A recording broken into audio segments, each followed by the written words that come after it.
আসসালামু আলাইকুম রহমতুল্লাহ। সম্মানিত ভিউয়ার্স, আগের দিন বলেছিলাম যে আমার ঘুচুর আসলে একটু সমস্যা হয়েছে।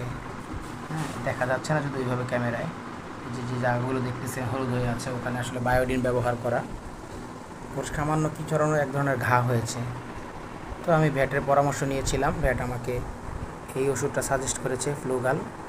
হ্যাঁ, পাশাপাশি আরও একটা ওষুধ আছে, সেটা হলো, তো মূলত এই ওষুধটা হলো আপনার অ্যালার্জি জাতীয় যে জিনিসটা। হ্যাঁ, ও আসলে যখন চুলকায় তখন ওই যে জায়গাটা ঘা আছে ওই জায়গাটা পানি পানি হয়ে যায়। তো পাশাপাশি আরও একটা ওষুধ এই যে, হ্যাঁ, এই ওষুধটা ব্যবহার করতে বলেছে, মুক্সাসিল। হ্যাঁ, এটা এটা আসলে যে অ্যান্টিবায়োটিক, এটা ঘা শুকানোর জন্য। আর এটা হলো যেন চুলকানিটা অ্যালার্জিটা না হয়, হ্যাঁ, ইনফেকশন না হয়, এই জন্যই। ঠিক আছে।